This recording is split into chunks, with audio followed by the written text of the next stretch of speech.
the representative of His Excellency the President in the person of the Honorable Minister of Defense, Chairman of the occasion, former President Olusegun Obasanjo, former President Goodluck Jonathan, His Eminence Sultan of Sokoto,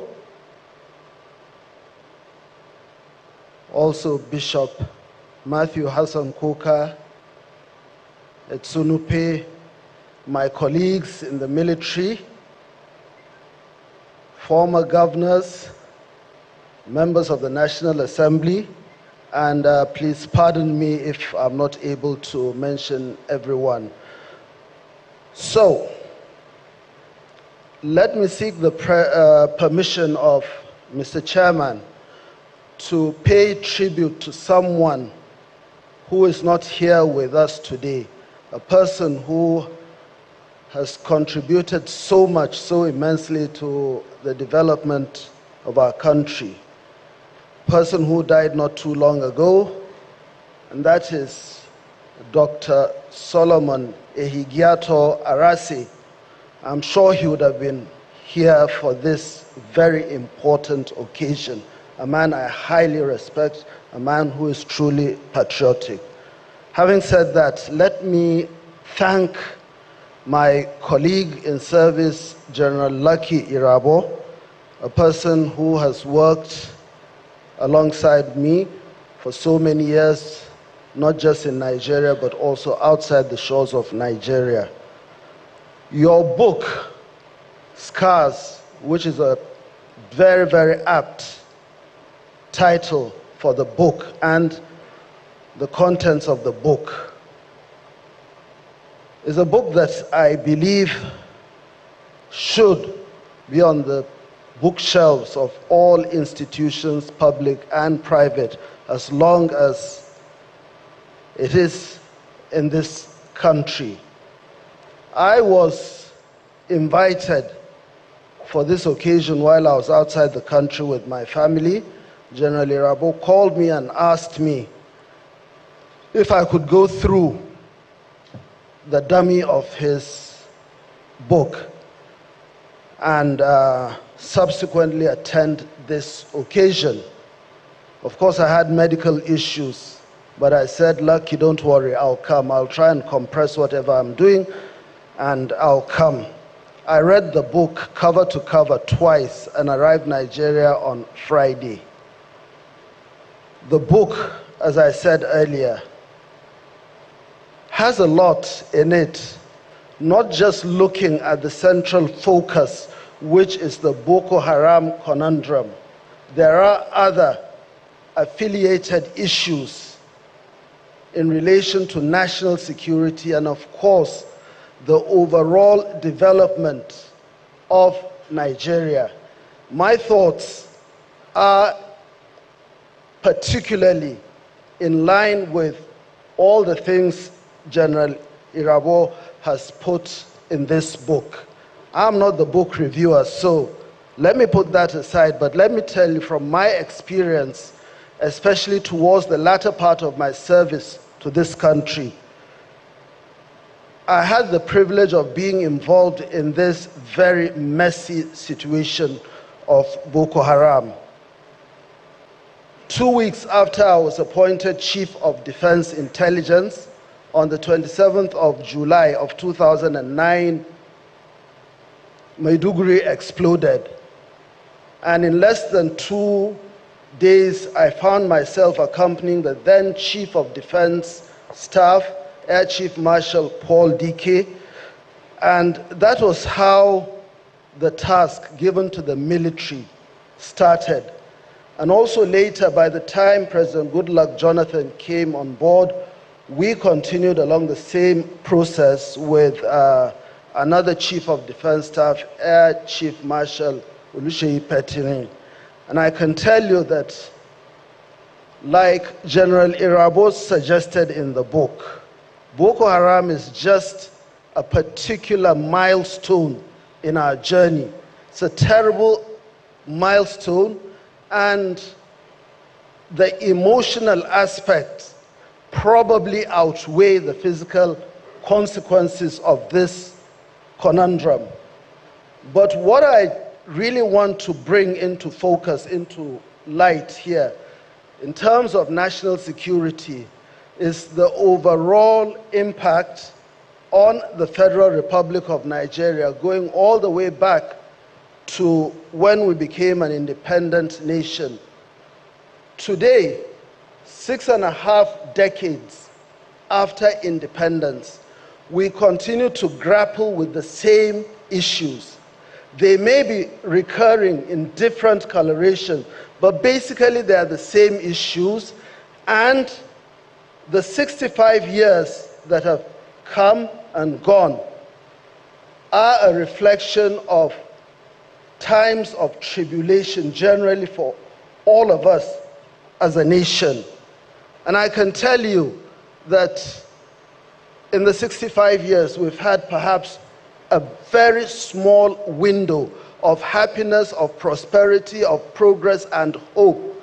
And those 4 years, to my mind, hand on heart, would be from 1975 to 1979, when the leadership of the country decided to make a conscious effort to re-engineer the society, both in terms of domestic issues, national development, looking at agriculture, looking at iron and steel and all those issues, but more importantly, projected itself on the international stage, especially the effort Nigeria brought to bear on the liberation struggle for the liberation of Southern Africa, up to the point that Nigeria was recognized as a frontline state in the liberation of Southern Africa. Those 4 years in particular, the sun shone brightest on the Federal Republic of Nigeria.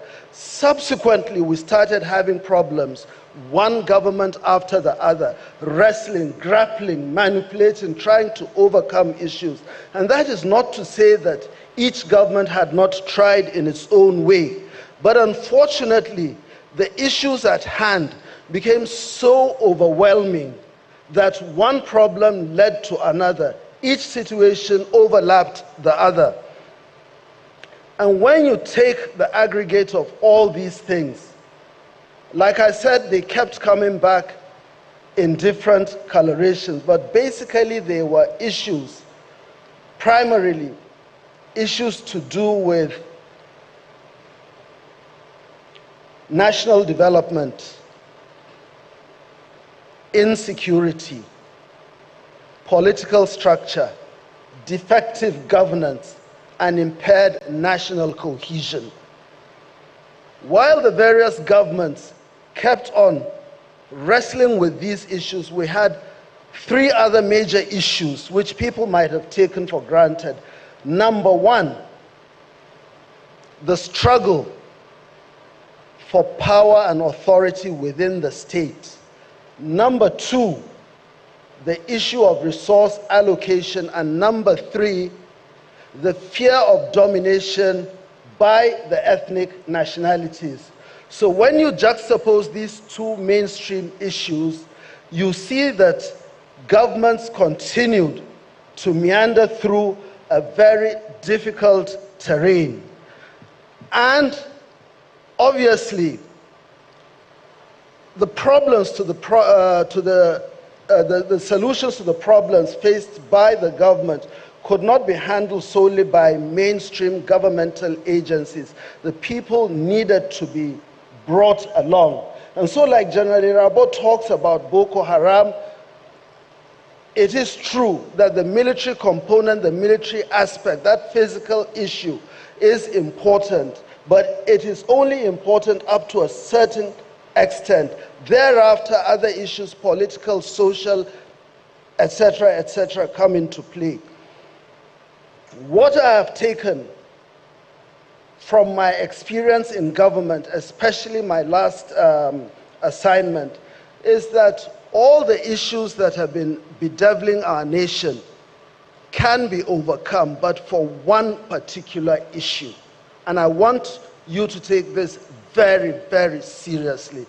This issue is the issue of impaired national cohesion. You can never achieve or address the issues of insecurity for as long as there's an absence of national cohesion. It is good that the general in his book went as far back as the troubles that afflicted us from post-independence up to the time of Boko Haram. Now, the issue of national cohesion is extremely important.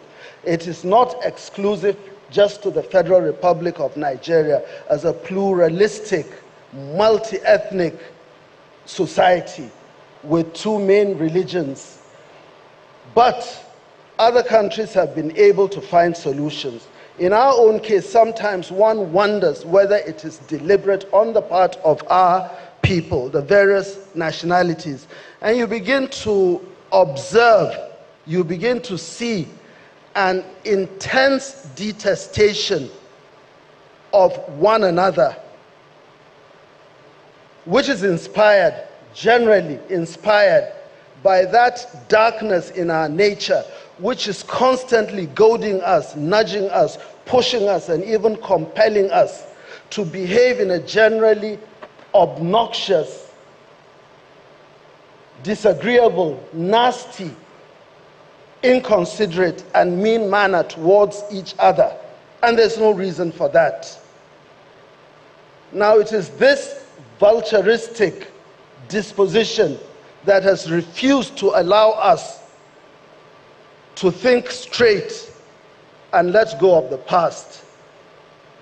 So much so that over the last 6.5 decades, we've moved from one end of the spectrum to the other extreme end of the spectrum. And we've become, almost either by design or by default, we've become very, very embittered as a people, unforgiving, unappeasable, implacable, relentless, and even inexorable in our nasty attitude towards one another. Without us being able to address this very factor, and I'm not cursing this country, to see the promised land will be a very, very big problem for us. Therefore, it is up to not just government, but people within the society to have a rethink about this Cain and Abel situation in which we found ourselves. The chairman has given us a notice not to overflog the issue. But if there's one thing that might help all of us, is that nations have been able to overcome this problem. Obviously, you cannot legislate love and you cannot enforce affection. It is something that has to come from within the soul. If other countries have been able to do that, and Rwanda is a perfect example, I see absolutely no reason why we can't do this, why we can't get this monster, this great big monkey off our collective backs. I thank you very much.